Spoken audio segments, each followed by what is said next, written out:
we started with organisms and population, correct? I hope you must have gone through whatever was done a bit. Fine, I'll be sending you my slides also after a certain point what we complete. But initially, I want you to read the textbook. इसलिए मैं directly slides नहीं भेज रही हूँ. ठीक है, थोड़े दिनों बाद मैं आपको slides share कर लूँगी जो यहाँ पे दिखाई दे. ठीक है? Now class, whenever we are studying organism and population, we went to the various factors. Last time हम factors पे रुके थे, biotic, abiotic, और हमने कहा था हम biotic को detail में कर रहे हैं. Then we went to temperature. If you remember, we went to temperature और हम temperature discuss कर रहे थे.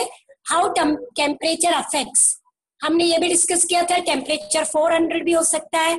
कुछ प्लेसेस है अर्थ पे where it can be below 0 and there are places where it is normal like how we are living. So we spoke about two important words, eurythermal और stenothermal. So I am going back there to the slides and then we continue ahead. Okay, so let's start. Just give me a minute class.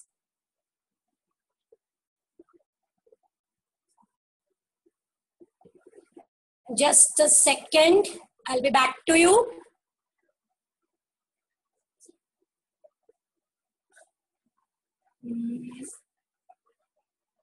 One minute.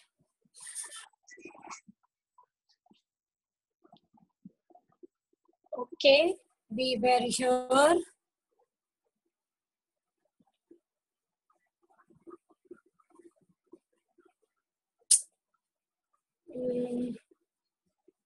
Sorry, I shared a wrong one. Just a minute. I'm not so used to it. This becomes a problem. Just a minute, class. I'm getting back to you. Give me a few seconds.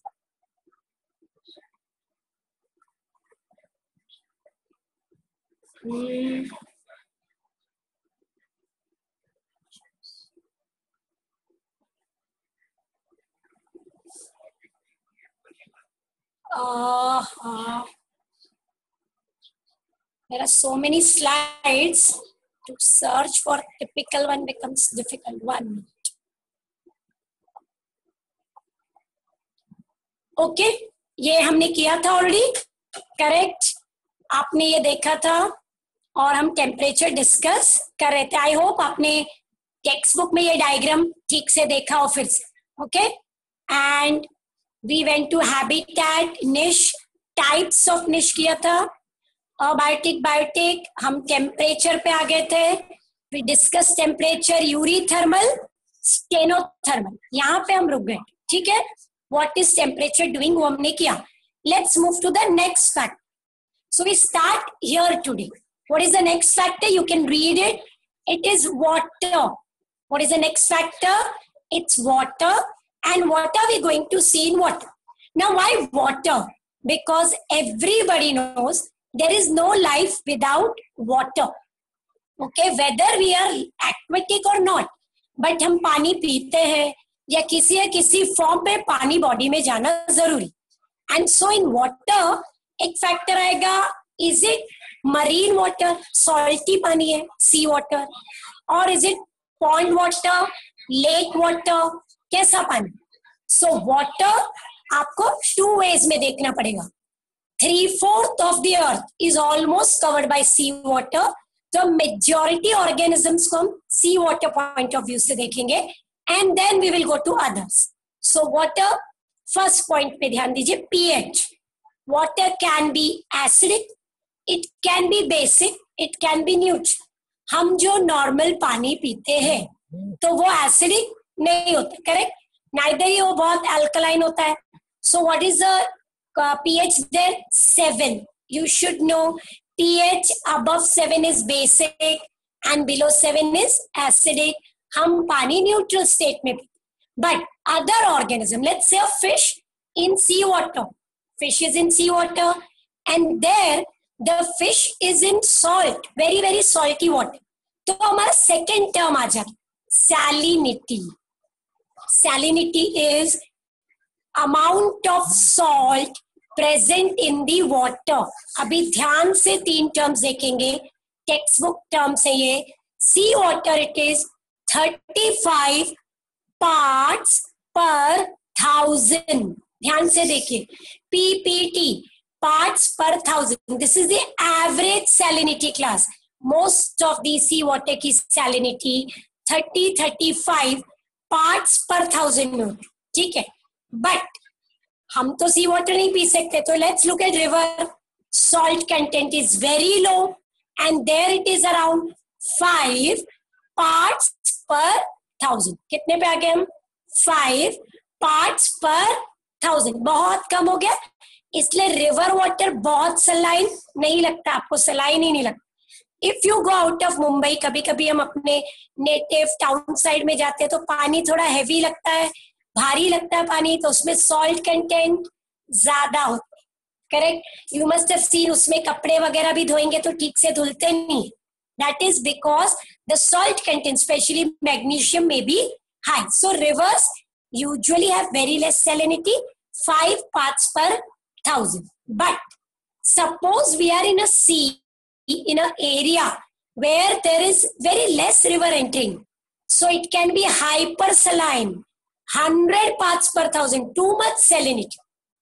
If you have heard about Dead Sea सुना होगा। Dead Sea में if you fall, आप नीचे sink नहीं होते because the salinity is very high, 400 के ऊपर है, तो वो सॉल्टी वाटर आपको ऊपर ही रखता है, you can not sink, salinity 400 के ऊपर है। But then in such salinity who will live? Normally living organisms can not live in such saline condition, correct. But all over the world the water is available in different saline form. कभी 35 normal है हमारे पास, कभी hyper saline है, river में 5 है, area to area change हो सकती है सैलिनिटी। बट क्लास जो रिवर वाटर है नॉर्मल, हमें वो जो भी सॉल्ट प्रेजेंट है, फ्लोरीन है उसमें, थोड़ा बहुत मैग्नीशियम है, वो सब हेल्थ के लिए भी चाहिए। Now whether I live in sea water, river water, I have to adjust. If there is a fish living in river, you pick it up and put in sea, the fish will die after some time. It won't be able to adjust. Same thing will happen if I take a fish from the sea and put it back to river. It will live for some time, then it won't be able to tolerate. So all organisms adapt as per the salinity of their surrounding. वो अपने हिसाब से adjust करते हैं। एक बहुत famous example है salmon fish का, SALMON। सैल्मन फिश क्या करती है? सैल्मन फिश सी वाटर में रहती है, but to lay eggs it goes towards the river. There it lays egg in less saline water. फिर रिवर में से क्या निकलेंगे? Embryos, and the mother salmon who has laid egg, it will die. So all the mother fishes are dead, they will die, वो पूरा decompose होगा। Eggs will grow in that decomposed river, okay, in that river water. When they hatch out, they grow, फिर वो वापस सी में आते। तो you can see ऐसा एडजस्टमेंट भी पॉसिबल है कि रिप्रोडक्शन के लिए हम कहाँ जा रहे हैं? रिवर में एग ले करते हैं, करेक्ट। फिर वो एग्स वहीं पे ग्रो होते हैं, then they cannot live there permanently, they have to swim back to the sea. So such adjustments are also seen. Okay, so salinity affects the organism very much, and so we have again 2 terms. मैंने पहले वाले ही term में बोला था, word important है, Yuri हलाइन। इसके पहले आपने पढ़ा था यूरी थर्मल, अभी क्या है? Yuri हेलाइन। So here heline indicates salt. Here heline indicates salt.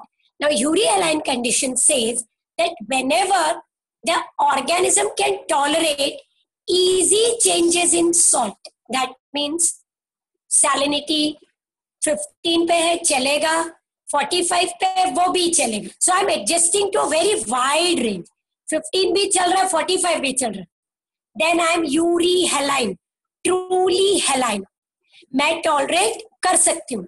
Class हम नहीं कर सकते, fishes, many varieties of aquatic organism ये कर सकते। फिर आता है स्टेनोहेलाइन. स्टेनो मतलब क्या था? नैरो. आप ज्यादा हिल नहीं सकते. आई कैन टॉलरेट 35 सैलिनिटी. ओके, 37 चलेगा, 32 चलेगा, बट उससे ज्यादा आगे पीछे नहीं. So I can tolerate a very.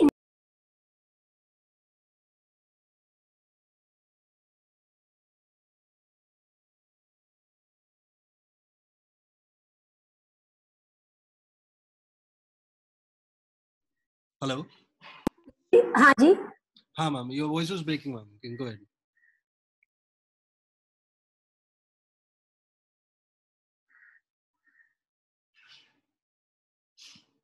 Check कर लोगे डेटा कितना बचा है? 2 GB है. No, but everything else is functional.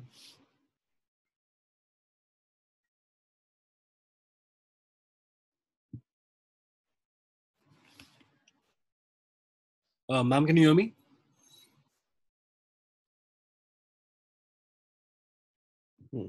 Seems to be an issue. I'll just call her. Yeah, give it a minute, guys. She'll be rejoining. I'll just call her and tell her. But she left here.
Hello.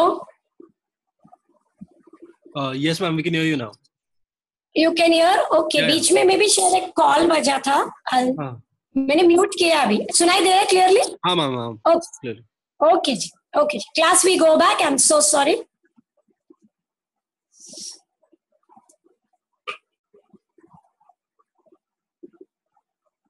You will have to give me few seconds.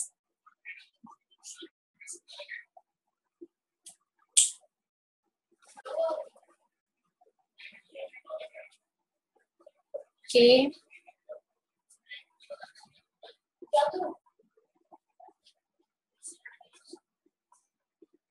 Okay, we are back again. Fine. So we were discussing about the salinity and its effects, and we were on the term यूरीहेलाइन. बहुत ज्यादा salinity condition में रहने वाले. Correct?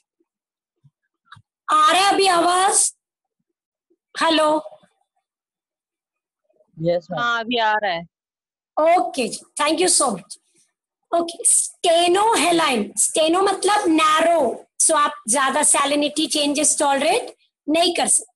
Now I repeat class, क्योंकि most organism 3/4 of earth is filled with ocean here, so they are tolerating the changes and they can tolerate changes in salinity to a higher range. तो why they don't become steno? whenever you are stenoheline या thermal, you have to spend lots of energy to remain in that state. Stenothermal मुझे temperature normal रखना है, change नहीं करना है, तो बहुत सारा एटीपी की जरूरत पड़ती है, एनर्जी की. Same way stenohaline, I don't want to change, I want to remain at maybe 35 parts per 1000. मेरी बॉडी वहीं पे रहेगी, तो मुझे बहुत सारा क्या जनरेट करने पड़ेगा?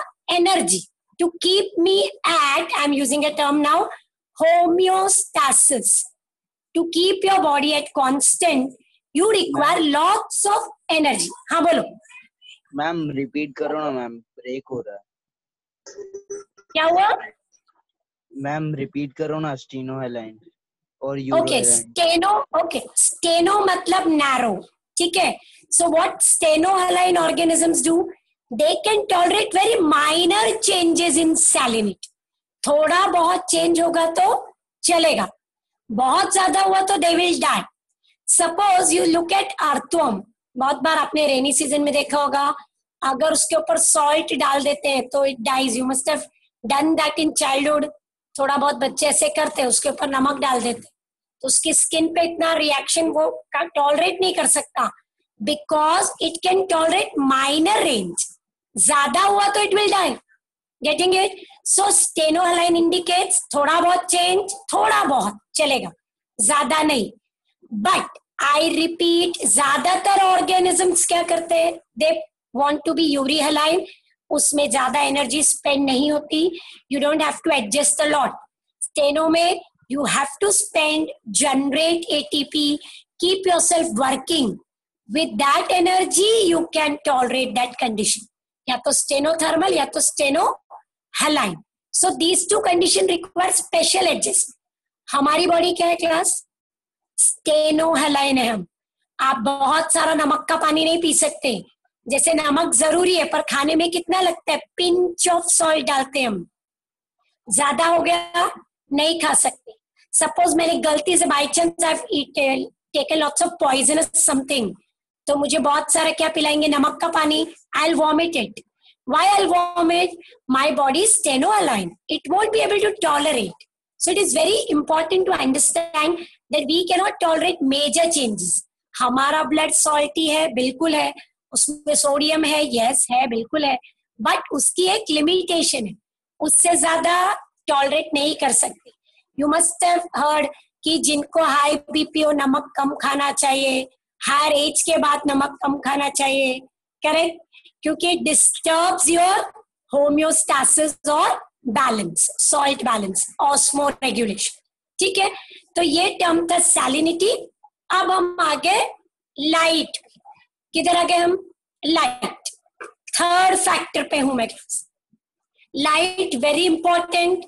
सो जनरली हम ये मानते हैं कि light is very important for plants, no doubt it is, but you have to keep in mind also for animals.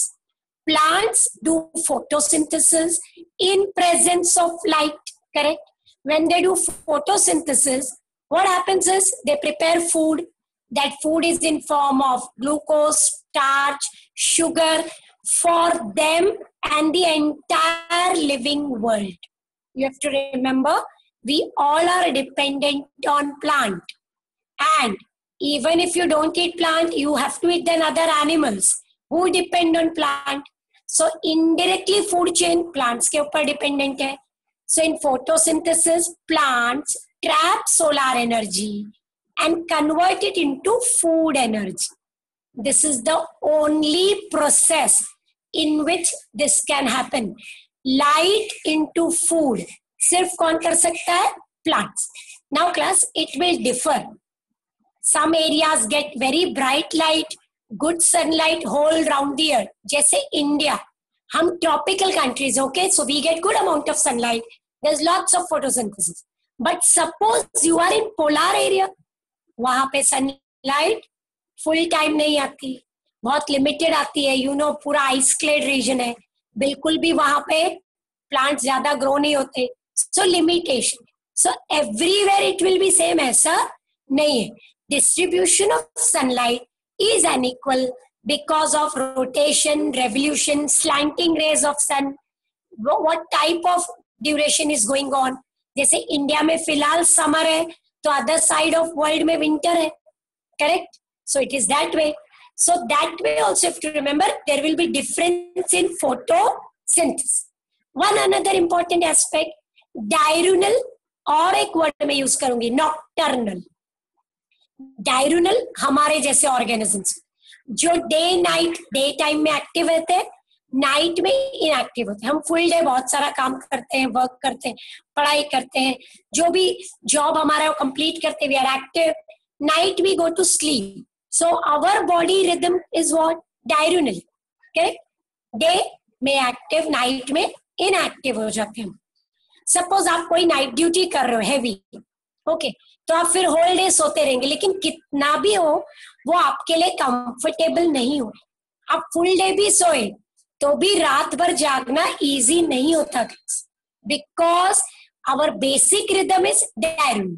Same way there are nocturnal organisms जो रात को एक्टिव हो जाते हैं, कॉकरोचेस, इंसेक्ट्स, करेक्ट। वो क्या करते हैं, उनकी बॉडी एक्टिविटी कैसी, वो कैसे जेनेटिक्स है उनका, नाइट में एक्टिव होते, and that is more easy because night में उनके ऊपर कोई अटैक नहीं करेगा, बर्ड्स उनको देख नहीं सकते, तो वो बच जाते। सो बहुत सारे ऑर्गेनिजम्स आपने देखा होगा, रैट वगैरह रात को ज्यादा एक्टिवली घूमने लग जाते हैं, दे आर नॉक्टर्नल। हम लोग रात को एक्टिव क्यों नहीं रह पाते? क्योंकि बॉडी रिदम, हमारा ब्रेन वैसे एग्री नहीं करता। Our body rhythm is diurnal, our genetics is diurnal. हमारे ब्रेन से हार्मोन रिलीज होते हैं, मेलेटोनिन। मेलेटोनिन अंधेरे में लाइट कम होती है तब ज्यादा रिलीज होता है और उससे हमें नींद आती। तो सी क्लास, आप एक ट्यूबलाइट जला के रूम में लाइट ला सकते हो, लेकिन एनवायरमेंट तो डार्क ही है ना, रात के समय सन तो नहीं आएगा, तो आपका बेसिक एनवायरमेंट क्या चल रहा है, डार्क।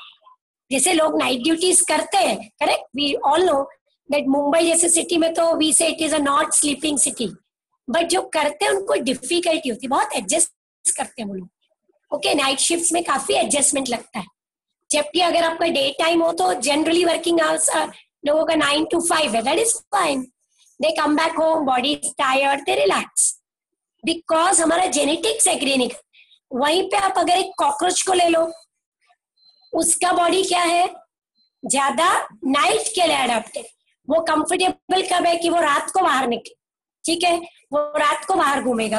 रैट्स, बहुत सारे इंसेक्ट्स की देखो रात को आवाज आने लगती, की की की की, आपको सुनाई देता होगा पेड़ों में से, इधर उधर सॉइल में से, क्रिकेट इंसेक्ट्स। तो वो का क्या हो रहा है, दे आर गेटिंग एक्टिविटी। तो लाइट अफेक्ट्स देम। जब लाइट जाती है एक ग्रुप एक्टिव हो जाता है, लाइट आती है तो दूसरा एक्टिव हो जाता है। सो it is again that way. Plants, क्या प्लांट्स में ऐसा होता है, यस वी नो, रात रानी, करेक्ट, रात रानी सुना होगा आपने, नाइट क्वीन। फ्लावर्स कब खिलते हैं उसमें, रात को, करेक्ट, बहुत अच्छी उसकी महक आती है। तो उस पे लाइट का इफेक्ट क्या है, when there is darkness the flower will bloom. लेकिन ज्यादातर ऐसा नहीं, ज्यादातर प्लांट्स में when light is there then the flowers bloom, but some are adapted different, correct।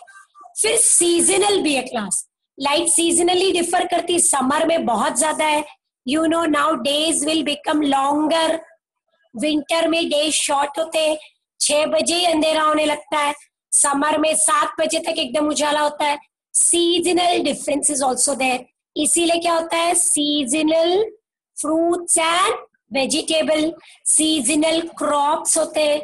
कुछ क्रॉप्स हम कब ग्रो करते हैं, रेनी में, कुछ समर में, कुछ विंटर में, correct. So what is this, अभी किसका सीजन चल रहा है, मैंगो का, क्यों, वो इसी सीजन में best grow, it is growing best in this season.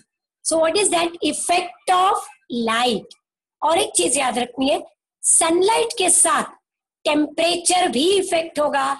ज्यादा सनलाइट टेम्परेचर हाई, गर्मी होगी, लेस सनलाइट टेम्परेचर लेस। तो both this factors generally go hand in hand. Hand in hand मतलब if I want more light, I should be able to tolerate more heat also, correct? So that way there is variation due to light. So we read just the 4 factors of light. Photosynthesis, energy, कौन सी energy, solar to food. Third आता है food, food किसके लिए, पूरे entire world के लिए। Then आता है डायरिनल, डे टू डे चेंजेस, जो डायरिनल ऑर्गेनिजम्स के लिए। अगर डायरिनल है तो फिर नॉक्टर्नल भी होगा, जो रात को एक्टिव है। फिर seasonal, some plants grow better in winter, some grow better in rainy, some organisms are active in rainy, some are active in winter, so that way also there will be variation. So this is one factor. Now the last factor is soil. ठीक है, soil पे आ गए हम. Very specific fact, soil is going to affect us in what? See class, plants grow on soil and we consume plant, so it is more going to affect plants. First, soil ka size. So when you pick up soil, you may feel some soil is very soft, some is granular, kuch mein bahut rocks hote hain. So it is grain size. Soil sandy hai, sticky hai, clayey hai, alluvial hai, red soil hai, black soil hai, laterite soil है. आपने सुना होगा हल्दी घाटी. हल्दी घाटी को हल्दी घाटी क्यों बोलते हैं? वहां पे सॉइल कैसे कलर का है? येलोइश कलर का. So it's known as Haldi Ghati because of that yellow colour. At some places Maharashtra, our soil is regur soil, black soil, बहुत अच्छा जवार ग्रोथ है इधर. करेक्ट. सो सॉइल में ग्रेन साइज अलग अलग हो सकता है. सब सॉइल पानी डाला सीधा पानी नीचे, तो उसकी, हाँ बोलो. हल्दी घाटी में मैम हल्दी रहता है? हल्दी नहीं, कलर येलो है सॉइल का. हल्दी नहीं, the colour of the soil is yellowish. Okay, आप अगर कभी उस तरफ गए तो वहां के रॉक्स, माउंटेन, ऐसे वहां पे सॉइल है ना, येलोइश शेड का, बेसिकली ओचर कलर का दिखता है. ओचर सॉइल, उसमें मिक्स करके वो छोटे छोटे घरों को पूरे पेंट भी करते हैं येलोइश शेड में. ऐसा है वहां पे. If you go to Udaipur and this Rajasthan side, you can see it. Okay, now WHC, water holding capacity. Full form मैंने नहीं लिखा है, WHC लिखा है, वाटर होल्डिंग कैपेसिटी. अगर आप क्लेई सॉइल लो जिसमें प्लांट ग्रोथ है and you put water, that soil holds water, that's why plants can grow well. But class, वहीं पे अगर सैंडी सॉइल है, हमने जू बीच से थोड़ा सैंड ले आए और पानी डाला, तो आप देखोगे पूरा पानी नीचे चला जाता है. वाटर होल्डिंग कैपेसिटी बहुत कम है, पानी नीचे जा. Correct. So depending on that soil कितना क्लेई है, स्टिकी है, एल्यूवियल है, ड्राई है, रॉकी है, बहुत सारे पत्थर है उसमें, तो पानी को होल्ड नहीं कर पाएगा. So water holding capacity is one of the point with respect to soil. A soil which holds water is good for cropping. उसमें पेड़, plants अच्छे से growth. And which cannot hold water, पानी नीचे चला गया तो फिर plants की roots को बहुत deep जाना पड़ता है पानी ढूंढने के लिए. So water holding capacity high होनी चाहिए when we talk about crops and growing plants. Then pH, you must have heard about acidic soil, alkaline soil. कभी कभी किसका? हाँ, WHC, वाटर होल्डिंग कैपेसिटी. ठीक है, वाटर होल्डिंग कैपेसिटी. ठीक है. Now pH is acidic alkaline which we have already discussed. But soil pH क्या है? सॉइल में भी एसिडिक और अल्कलाइन कंडीशंस है. यू मस्ट हैव हर्ड कि जब बहुत सारा फर्टिलाइजर डाल देते हैं या पेस्टिसाइड डाल देते हैं, उससे सॉइल क्या हो जाता है? कंडीशन चेंज हो जाता है, पीएच चेंज होता है. Plants want basically a simple neutral soil that is best for them.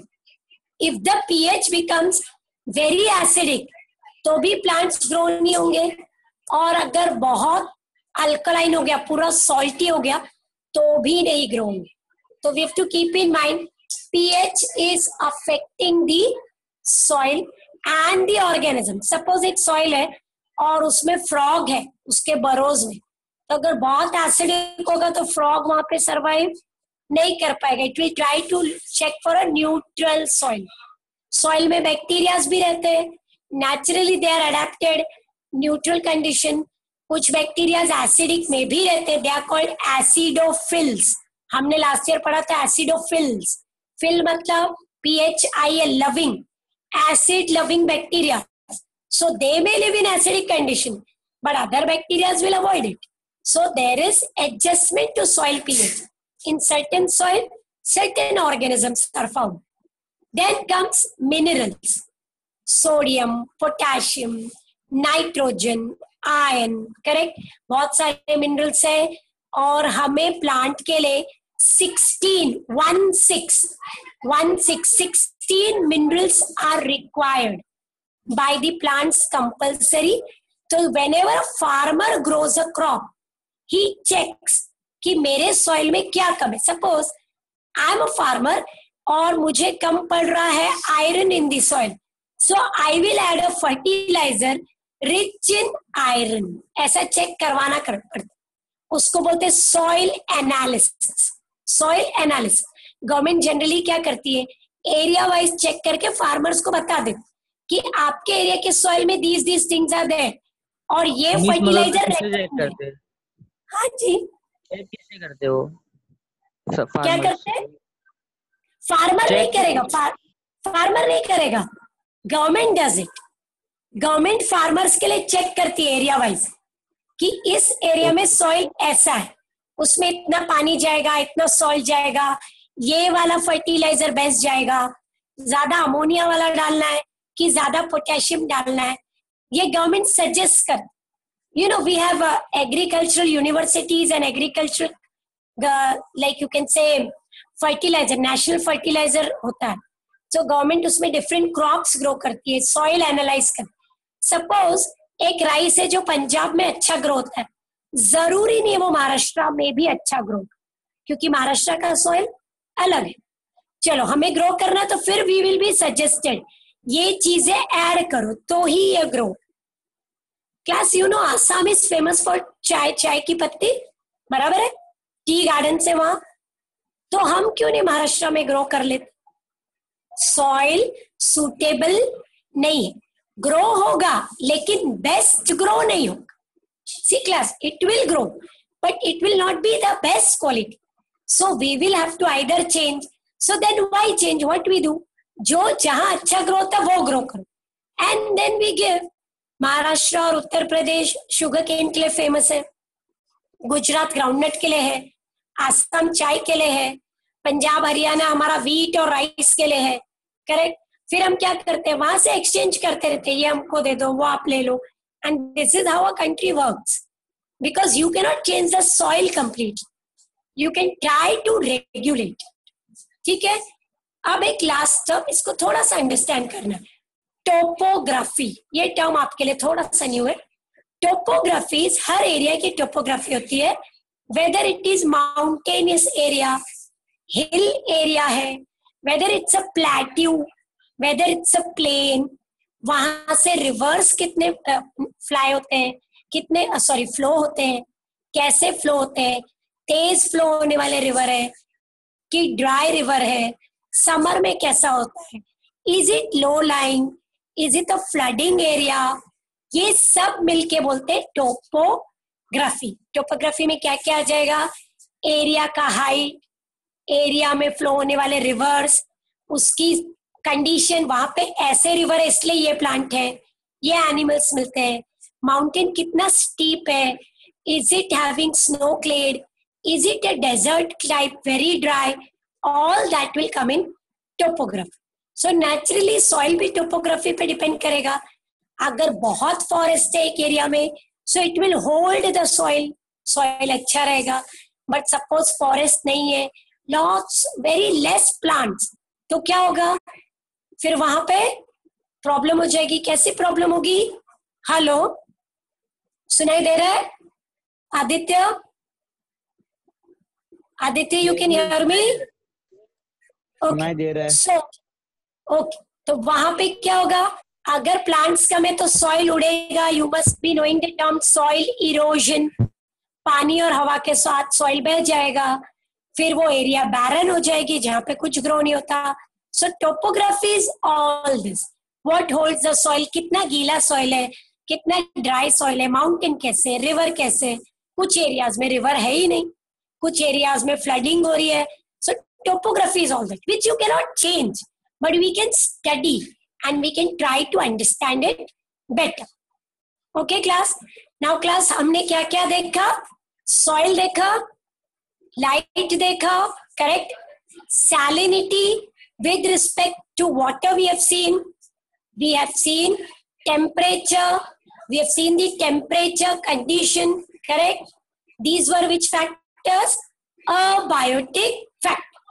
Now class, next session जो मैं अभी शुरू कर रही हूँ वो है अगर factors हमको affect करते हैं, so we will have to respond.